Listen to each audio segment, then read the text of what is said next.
Buenos días, mi nombre es América Hortensia Guayana y Medel y quiero compartir con ustedes las resoluciones emitidas por el Tribunal de Justicia Civil que son precedentes y observancia obligatoria en sedes administrativas.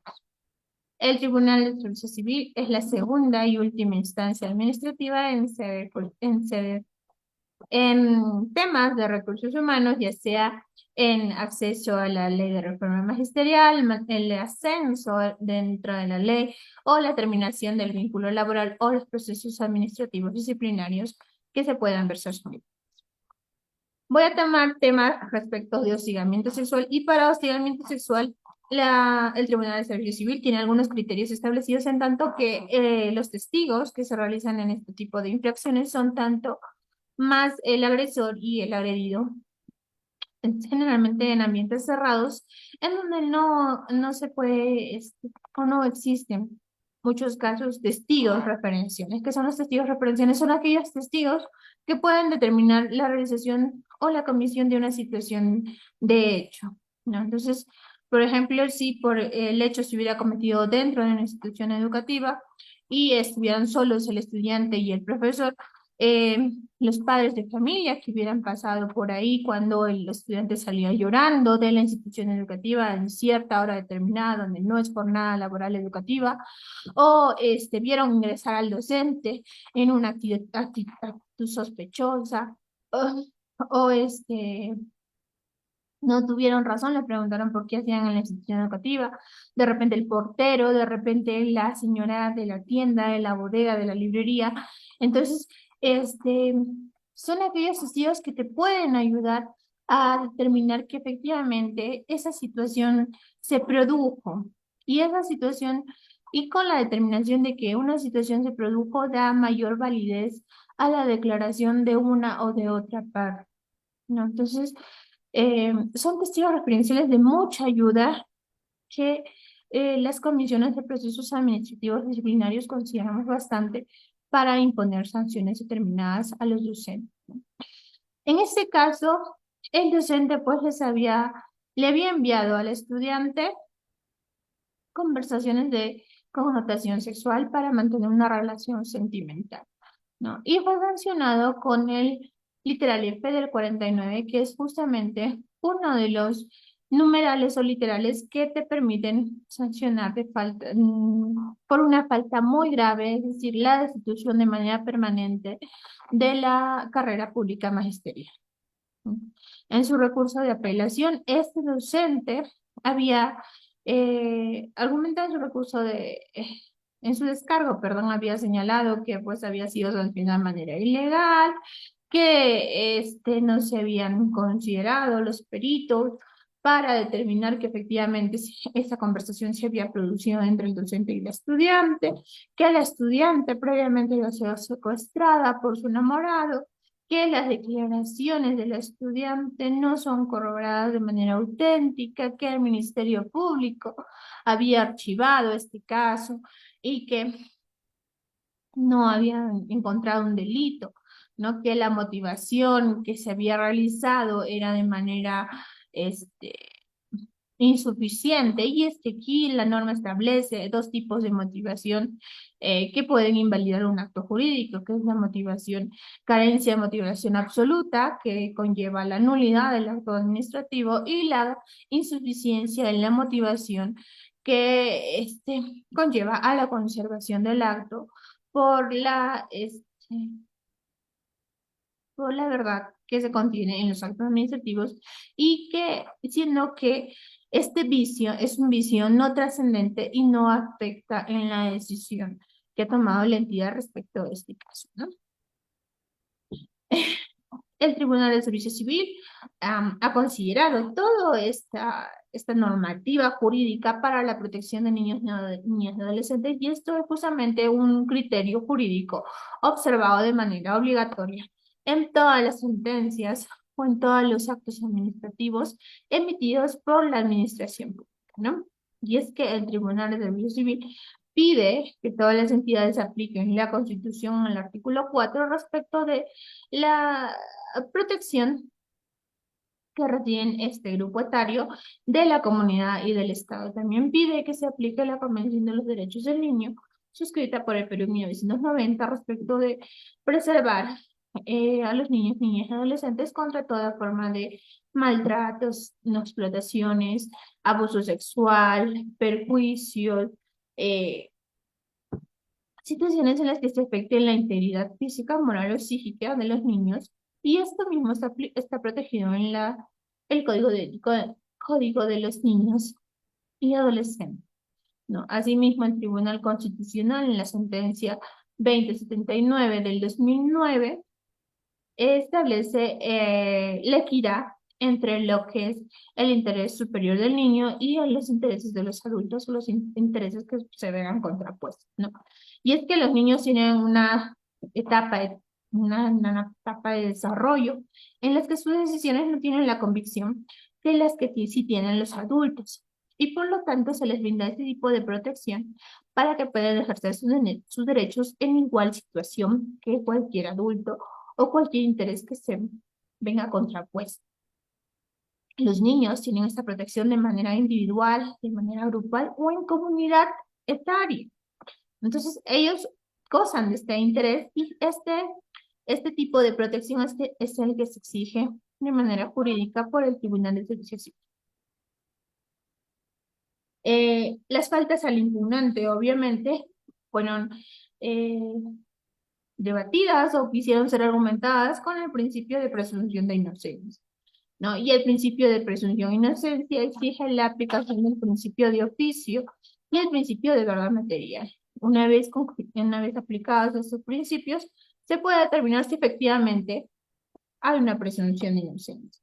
Y aquí, en el caso objetivo, este, cuando se ha realizado una mínima actividad probatoria, se puede constatar la realización o no de los hechos y por lo tanto se puede desvirtuar la presunción de inocencia del acusado. Los elementos probatorios para el caso concreto eran la conversación por WhatsApp de la estudiante con el docente. Asimismo, se tiene las declaraciones de los padres y aquí la disposición fiscal que archiva el caso por no considerarlo un delito, ¿no? Entonces, respecto de las conversaciones, se tienen los números telefónicos y las fechas y los destinatarios, entonces no habría duda respecto de que efectivamente se realizó ese tipo de conversaciones. Respecto a la autonomía de responsabilidades por parte de las entidades públicas, se tiene tanto que el Ministerio Público como las autoridades administrativas y las responsabilidades civiles persiguen distintos fines, ¿no? Entonces, hay una responsabilidad civil eh, que persigue los intereses económicos, una responsabilidad penal que persigue delitos, una responsabilidad civil que persigue la idoneidad profesional del trabajador que labora dentro del sector público, ¿no? Entonces, eh, aquí se determinó, efectivamente, se confirmó la sentencia y se tuvo por destituido al Lucen. La siguiente resolución también versa sobre actos de hostigamiento frente a un estudiante, pero en esto aquí no estamos dentro de la institución educativa, no estamos en un entorno educativo, tampoco estamos con celulares, sino es que se realiza de manera presencial en un viaje que habían organizado el profesor con sus tres estudiantes, ¿no? Dos varones y una dama. Llegaron, el hecho es que llegaron a un centro recreacional llamado Laguna, y pues ahí el docente se quedó a solas con la estudiante en el hotel. La estudiante, y pues le dijo que pasaría la noche ahí. La estudiante se asustó y dio a conocer parte a las personas adultas en las que confiaba, ¿no? Y de ahí, eh, ante la conducta obsesiva, compulsiva, sexual del docente, la estudiante pues comunicó a sus padres y a sus profesores respecto de esta actitud y fue sancionado por hostigamiento sexual. En su recurso de apelación, eh, el docente señaló, pues, ¿no? Que la denuncia estaba con errores ortográficos, tipográficos, que la madre y la agraviada,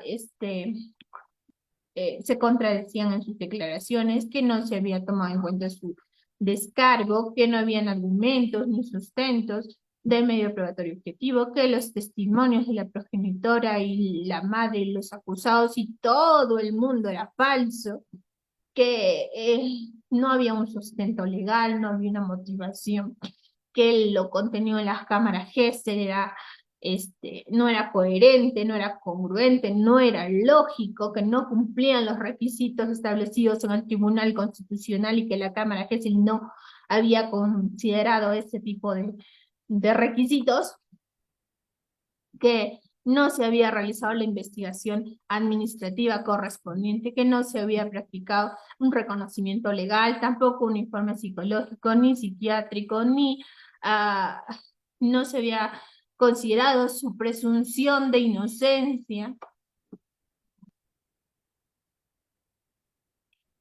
Ya. Yo lo digo así porque efectivamente, pues no, el docente tiene todo el derecho de argumentar lo que considere mejor pertinente para ese ejercicio de su defensa, pero no te puede decir que la Cámara Gesell no cumplió con los requisitos establecidos en el Tribunal Constitucional porque está invalidando la función de una entidad pública. No te puede decir que la Comisión de Procesos Disciplinarios no ha cumplido con la normativa o el ordenamiento jurídico porque es un principio, el principio contenido en el artículo 4 de la LEPAJ, que establece el principio de legalidad, que sí, o sea, si la entidad no cumple con el ordenamiento jurídico, no tiene, el accionar no tiene fin, no tiene una justificación, una razonabilidad. Entonces son argumentos que hay que tener bastante cuidado en lo que es para aplicar el principio de contradicción, en este caso los recursos de reconsideración o de apelación que pudieras aplicar. Si tú eres un docente acusado o sancionado, lo recomendable, y estás seguro de tu inocencia, porque eso es básico, lo recomendable es que presentes tú, tus argumentos con medios probatorios que pudieran sustentar tu versión de los hechos. Entonces, tú creas ese grado de convicción en las declaraciones o en tu sustento, en tu hipótesis de los hechos, podríamos considerar el principio de presunción de inocencia, ¿no? Se podría tener argumentado este principio y por lo tanto desestimada toda la acusación. Bien. Quería explicarles un poco respecto al desempeño laboral en la gestión pública, y esto ya lo deben saber ustedes bien, que el desempeño laboral de un docente no solo está dentro de las aulas, sino también está en actividades curriculares complementarias dentro de la institución educativa, en la comunidad, aquellos en los que se desempeñan cargos jerárquicos, orientación, consejería estudiantil, jefatura, asesoría, formación de pares, coordinación de programas no escolarizados, educación inicial, coordinación académica, informaciones establecidas de precurrículum. Entonces, todas estas competencias que ustedes bien conocen están dentro de la Ley de Reforma Magisterial y imponen al servidor público a ejercer sus funciones con estos tipos de obligaciones especiales para nosotros, porque nuestra función, nuestra carrera, la carrera docente es una carrera especial, ¿no? Respecto a los procedimientos administrativos disciplinarios, también son especiales para ese tipo de carrera y se deben realizar en un plazo máximo de un mes improrrogable, ¿no? Las sanciones y las infracciones a las faltas que se cometen son tanto dentro de la Ley de Reforma Magisterial, la Ley de Código de Ética de la Función Pública, la Resolución Viceministerial 099 de 2021. Entonces, la ley Código de Ética de la Función, Código de Niños y Adolescentes, la Convención de Niños y Adolescentes. Entonces, tenemos toda una normativa y obligaciones, derechos y prohibiciones que nuestra carrera nos exige, ¿no? Como les venía comentando, el PAC, el procedimiento administrativo sancionador, se debe realizar máximo en un mes improrrogable, que incluso cuando nuestro vínculo laboral, y esto lo dice el artículo 96 de la Ley de Reforma Magisterial, que incluso cuando el vínculo laboral de un docente contratado nombrado haya terminado, se tiene que seguir un procedimiento administrativo disciplinario porque las faltas son cometidas dentro del ejercicio de la función, ¿no? Ahora, este procedimiento dura como máximo un mes improrrogable, pero la prescripción de los hechos de prescripción del proceso es de un año, ¿no? Eh, como les decía, el criterio jurídico observado y obligado o que nos permite absolver consulta respecto de este tipo de acción emitida por el Tribunal de Servicio Civil es lo contenido en la Constitución Política del Perú, artículo 4, sobre protección de los niños y adolescentes dentro de la comunidad y el Estado, la Convención de los Derechos del Niño, suscrita por el Perú en 1990, respecto de los perjuicios, el abuso físico, el descuido o trato negligente de los niños y adolescentes, así como la equidad entre el interés superior del niño y y el interés de cualquier adulto respecto de los criterios valorativos pues, a cuestionar frente a instancias superiores o de la protección de los niños en conjunto de manera individual o grupal para que puedan ejercer su derecho de defensa, ¿no?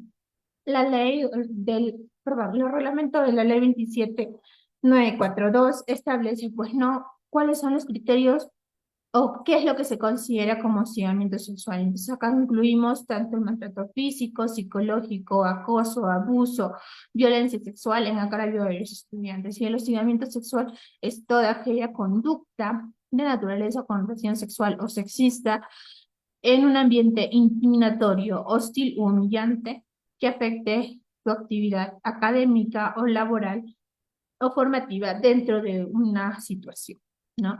Ahora, este hostigamiento para los niños, niñas y adolescentes, no es necesario el rechazo por parte de los niños, porque ellos están justamente en esa etapa en la que no pueden o no tienen la facultad todavía desarrollada para imponer una negativa, ¿no? Para ejercer la fuerza o la convicción en sus decisiones. Entonces, con la mera realización del hecho por parte del agresor, se tiene por configurada el hostigamiento sexual. Ahora, el hostigamiento sexual puede ser físico o puede ser no físico. ¿Cómo es esto? El físico obviamente es una penetración, es un tocamiento, es un roce, ya sea en tus partes íntimas o con sus partes íntimas, ¿no? Ahora, el tocamiento no sexual, el hostigamiento no sexual es aquella exposición del estudiante, de la menor, a situaciones sexuales o sexistas, ya sea pornografía, ya sea en el baño, ya sea desnudarse, ¿no? Entonces son exhibiciones que no implican un tocamiento, pero que sí son hostigamientos sexuales. Ahora los hostigamientos sexuales, pues dentro de la institución educativa o fuera de la institución educativa, pues dentro de la jornada laboral educativa o puede ser fuera de la jornada laboral y para el caso sí, pues, se había realizado fuera de la institución educativa. Se consideró la validez del testimonio de los que habían declarado para la investigación, y en ese caso se consideró que la víctima y los testigos referenciales para el caso tienen primordial trascendencia respecto de cualquier manifestación. De la manifestación de la menor, pues consideramos que no, respondió así. El profesor, el viaje a las lagunas el 14 de junio del 2022, con tan solo 3 estudiantes, llegamos en el puerto, dejó en el puerto a mis 2 compañeros y solo me llevó a mí al hospedaje Lagunas. Cuando llegamos al hospedaje alquiló un cuarto, me cogió del hombro, me miró raro, yo tuve miedo y comencé a llorar. Luego me dijo, no tengas miedo, te voy a dar tu propina. Seguido me llevó a otro hospedaje y me dijo, acá vamos a quedar. Me dio la llave y me dijo que le espere, que iría a ver a mis 2 compañeros. Me quedé asustada, llorando, y ahí salí del alojamiento pensando, ¿por qué voy a estar sola con el profesor? Mis compañeros estaban en otro hospedaje. Llegué corriendo a la casa de la señora que conoce a mi mamá. Le conté lo que estaba pasando y la señora dijo, me dijo que acompañara a su hijo a devolver la llave del alojamiento al profesor. Luego regresé con el hijo de la señora a entregarle la llave al profesor y lo encontré molesto. Le pregunté a qué hora vamos a regresar mañana y me respondió molesto, no sé. En eso le entregué la llave y me fui a dormir a la casa de la señora. Llegué de miedo en la noche. Al día siguiente, a eso de las 8 de la mañana, me fui al puerto de Lagunas para ver a mis compañeros y luego al profesor para regresar. En eso vi que el profesor estaba tomando con otros señores y me vio. Les dijo a mis compañeros, lleven sus cosas al hospedaje y en eso me fui con mis compañeros al hospedaje donde estaba. Pero antes de irnos me dijo, ven, vamos tomando y le dije, no quiero. Luego el profesor dijo a mis compañeros que lleven mis cosas al hospedaje donde dormimos los dos compañeros. Yo estaba enferma y me recosté en el cuarto de mis compañeros. Por eso vino mi profesor en estado de ebriedad, buscándome dónde está, por qué le escondo. Ahí tuve más miedo, porque el profesor estaba ebrio. En eso, la profesora Rosalía me dijo, ¿dónde están tus compañeros? Y se fue con el profesor. Porque le siguieron, si el profesor estaba bien ebrio, yo estaba muy mal, enferma, nerviosa, tenía miedo. Y cuando ya regresamos, le conté a la profesora Eliana lo sucedido y ella me recomendó que comunique a mi familia y luego le venga a dirección. ¿No? Eh, de la versión del estudiante resulta ser sólida y por lo tanto una prueba de suma relevancia ante la comisión, ¿no? Respecto de la versión del docente en su apelación señaló pues que el 14 de junio, fecha en que habían ocurrido los hechos, se encontraba en su centro de labores realizando clases respectivas y no en el distrito de Lagunas, lo cual se puede corroborar que es mentira con la boleta 964 del hospedaje en el que estuvieron y en el que el docente pagó y en el que está registrado su nombre, ¿no? Entonces, al haber esta contradicción, lógicamente se tiene con mayor validez lo declarado por el estudiante y se le sancionó al docente por falta de hostigamiento sexual y se confirmó la sentencia, ¿no? Se confirmó y este docente nunca más va a ingresar a la carrera pública magisterial.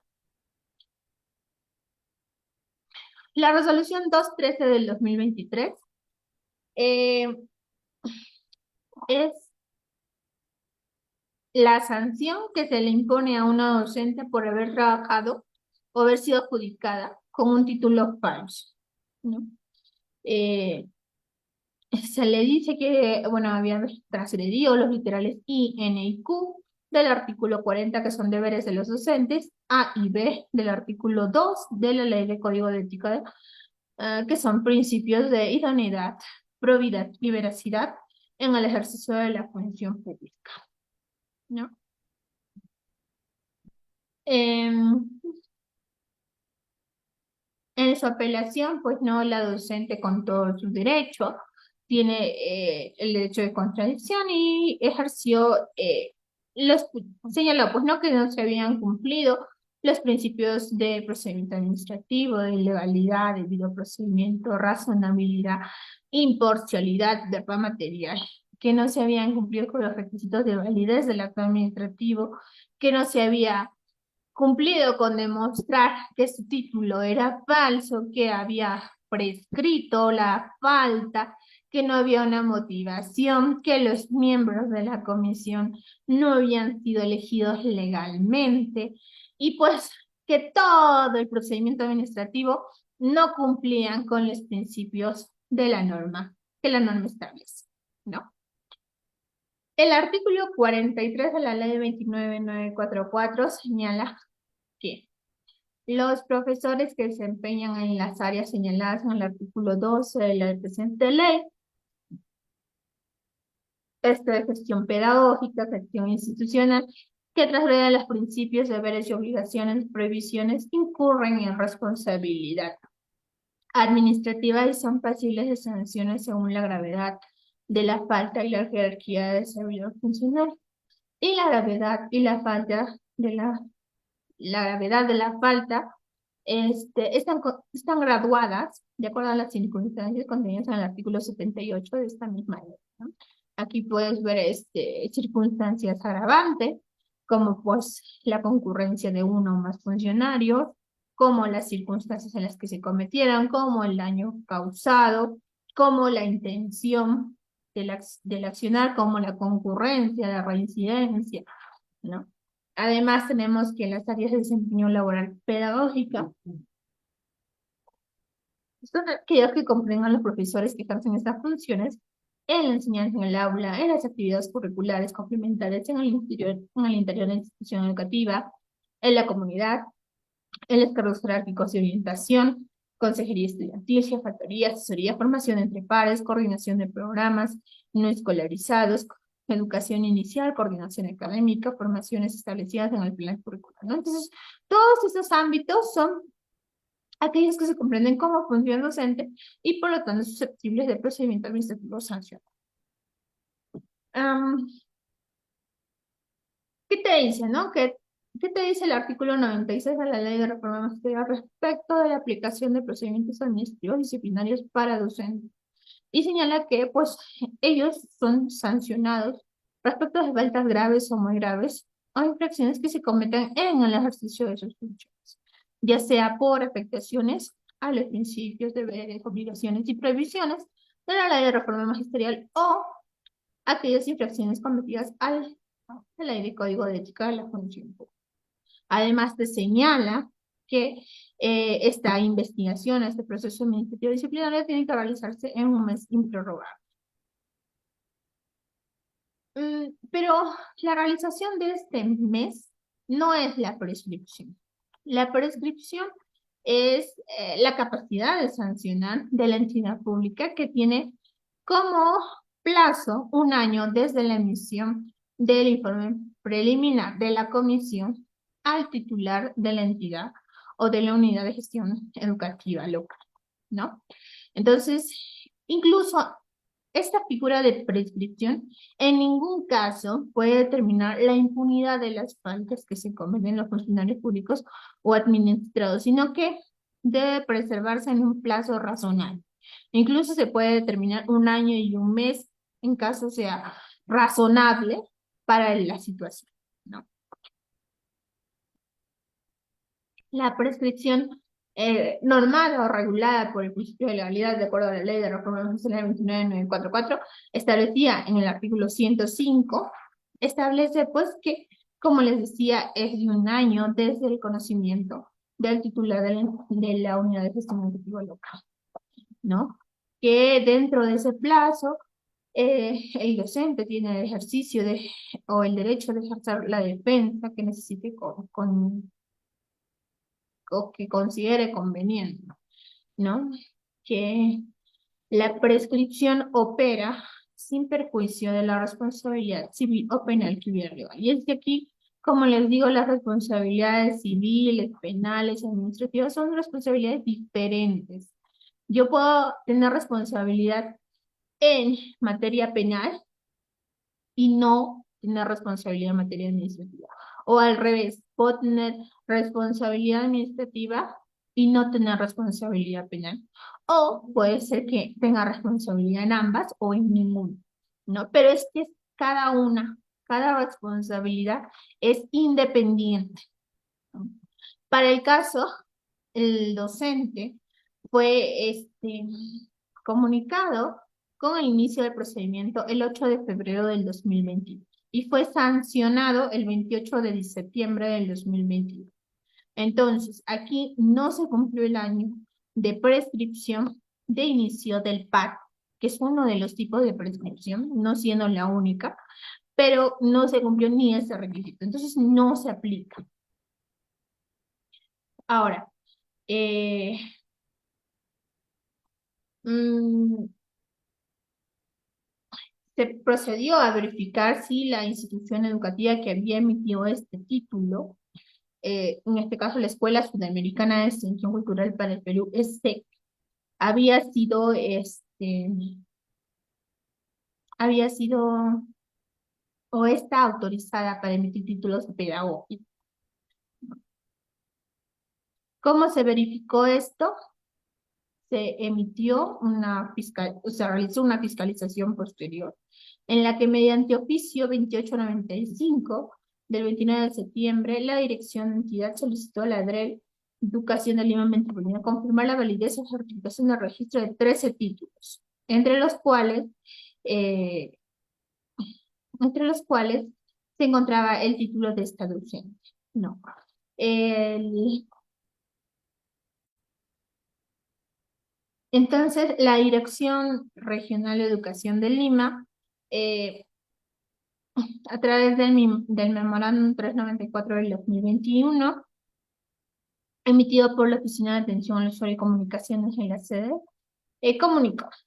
Del mismo modo, la consulta y verificación realizada en el Sistema de Apoyo a la Administración Documental y Archivos SINAT de esta sede regional, la Escuela Sudamericana de Extensión Cultural para el Perú, ESEP, no ha gestionado trámite alguno en la DREL, motivo por el cual los títulos cuyas copias se han tenido a la vista no son documentos reconocidos por la Dirección Regional de Educación de Lima.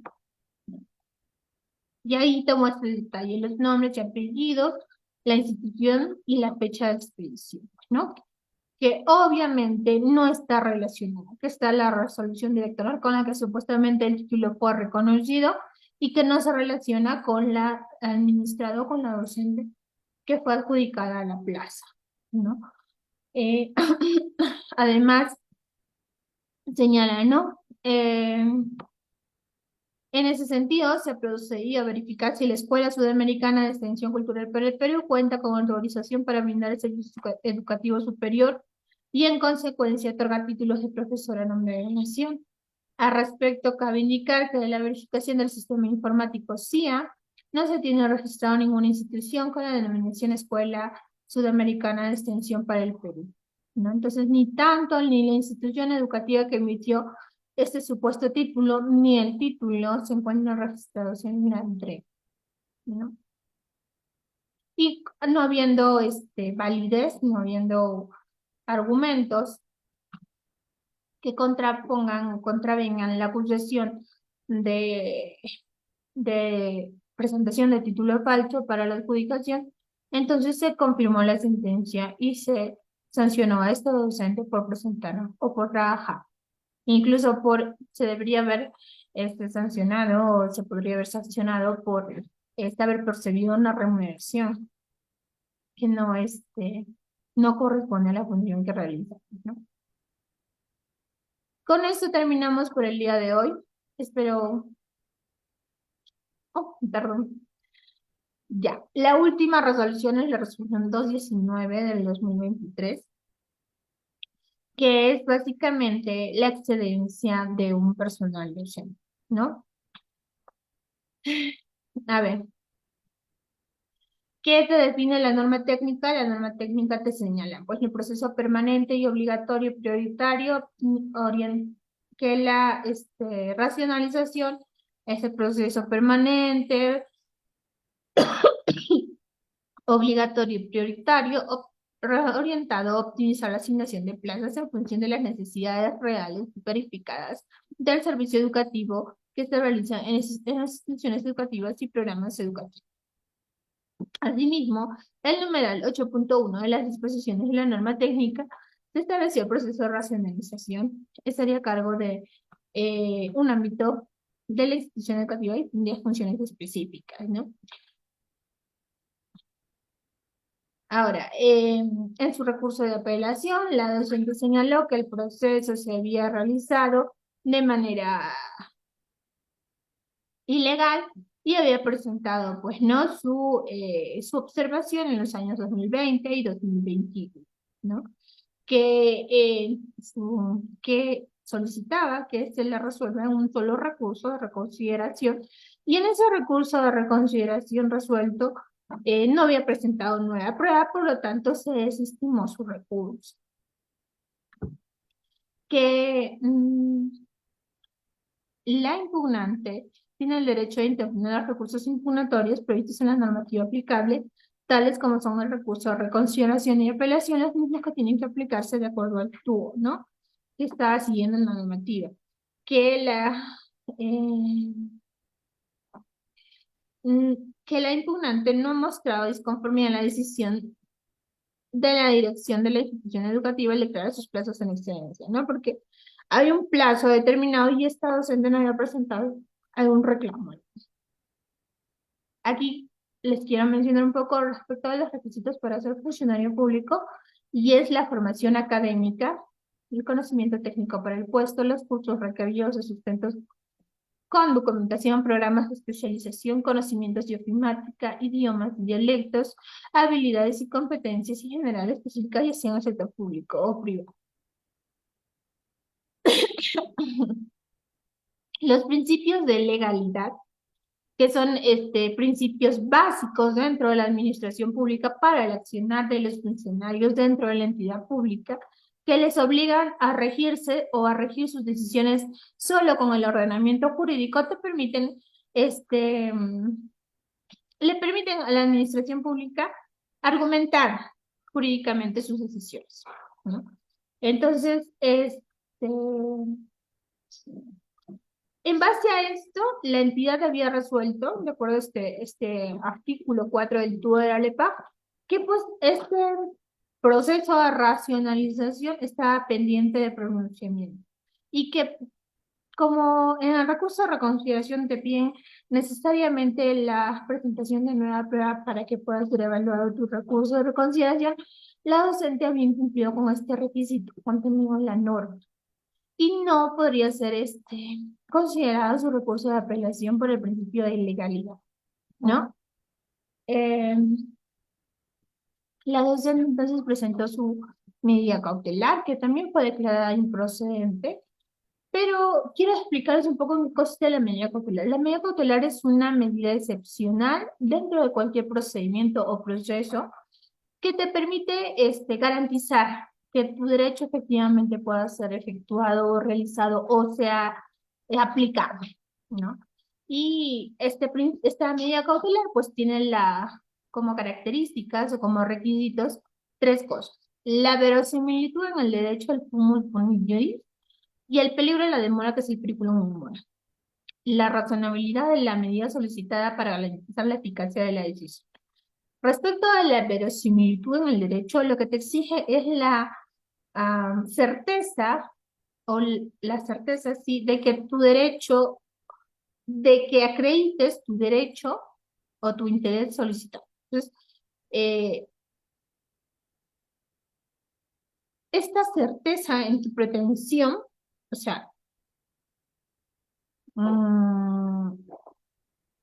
¿cómo decirlo? O sea, esta certeza te permite.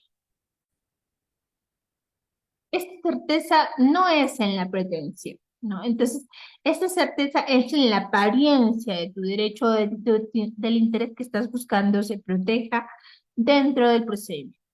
Entonces, por una u otra razón, por los plazos, por los requisitos dentro de las entidades públicas, no se pueda ejecutar tu derecho dentro de un tiempo determinado, se puede aplicar una medida cautelar para preservar de un derecho aparente que puedas tener porque todavía no está nada declarado, ¿no? El segundo requisito es el periculum in mora, ¿no? El periculum in mora está referido al posible daño que pueda ser irreparable, que se puede ocasionar por el retraso justo mismo del procedimiento, del proceso que se está realizando. Para que pueda ser cumplido tu interés, para que no haya una afectación o pueda haber una afectación en el cumplimiento de tu derecho, se realiza este tipo de medidas excepcionales dentro del procedimiento. ¿no? Así, el administrador o el funcionario tiene que garantizar o tratar de garantizar que cuando se termine el procedimiento o el proceso se pueda cumplir con el derecho reclamado.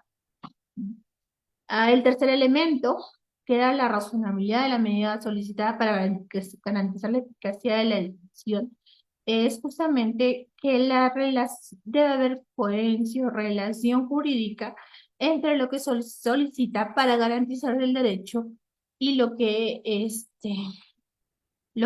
efectivamente sirve para cumplir con esta garantía, ¿no? Entonces, esta medida excepcional fue declarada improcedente porque aquí no había duda de que tanto la entidad, perdón, no había duda de que se había cumplido con el principio de lealidad al otorgarle los plazos razonables para hacer los reclamos respectivos respecto de la adjudicación que se había realizado. Bueno, se confirmó la sentencia, el Tribunal de Servicio Civil confirmó la sentencia, la entidad ejecutó la confirmación y se terminó con el caso. Eso es lo que les quiero comentar justamente en esta oportunidad, es que el principio de lealidad es un principio básico, muy aplicable, muy aplicado en en procedimientos administrativos disciplinarios, porque la entidad pública está sujeta al ordenamiento jurídico y no puede razonar o no puede tener un acto administrativo basado solo en el criterio del funcionario público, sino tienen que tener una norma que lo ampare y que se aplique. Hasta la próxima y espero les haya ayudado. Cualquier consulta ya saben, lo pueden hacer en los comentarios.